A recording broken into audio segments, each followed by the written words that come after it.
First you hear the music and you're drawn to it because you've never heard anything like it before. Then you see the dog and the piano and the truck and you get immediately swept up into the present moment. And then I sweep you up here onto the piano seat. There's been over 100,000 people on this piano seat. Keep playing, keep playing. This truck has ended up with no plans on the most eastern tip of the northern hemisphere in Newfoundland. I was at the North Pole. I was south Miami to the Florida Keys and to the south of Mexico. So it's been at all four corners of the Northern Hemisphere.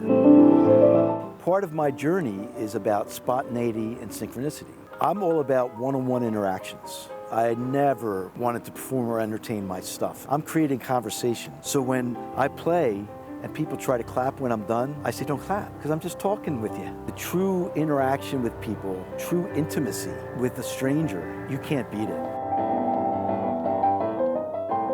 I was sitting in my house and Katrina happened and I was on the phone to the White House complaining. When I hung up from that, it occurred to me that I wasn't doing anything. So I decided to just pick up everything and go down. This was like totally out of my box. I got down there and just magic began to happen.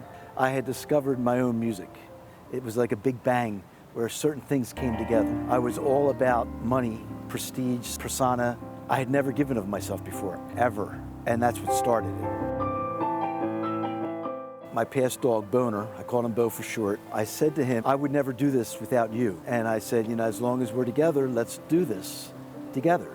So we left. He was my everything. When Bo died, a woman came up to me. She says, I have a dog for you. And I said, I don't want a dog. I live on the road. I can't acclimate a dog to the road. I had my one dog. She says, I just know this dog's for you. His name is Mo. I went, it is not. And so I just met him. He jumped into the truck, onto the piano, no training. So Mo's now 12 years old. Mo is the culmination of all the love that I've ever received in life. I'm not a street musician at all. Most of my journey for 15 years has been in rural areas. And the way to connect with people on a personal level is more in just strange spots.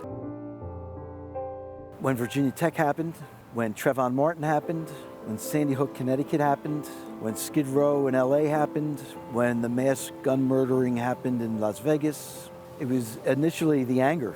The compassion and empathy follows.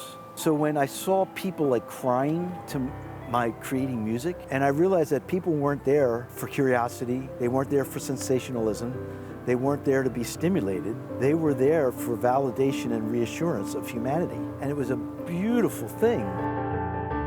The truck is 34 years old, and it's the original truck. The piano has morphed. It's had the engine rebuilt once. In the last 15 years, it has almost 250,000 miles on it.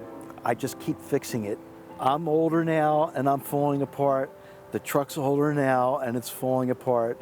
Mo's older now and he's falling apart. And it's the natural progression of what should be.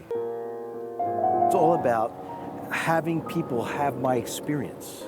So when you find me and you're completely blown away, you may be somebody who would never, ever do something like this. But you're so lost in the moment that you just get swept into it.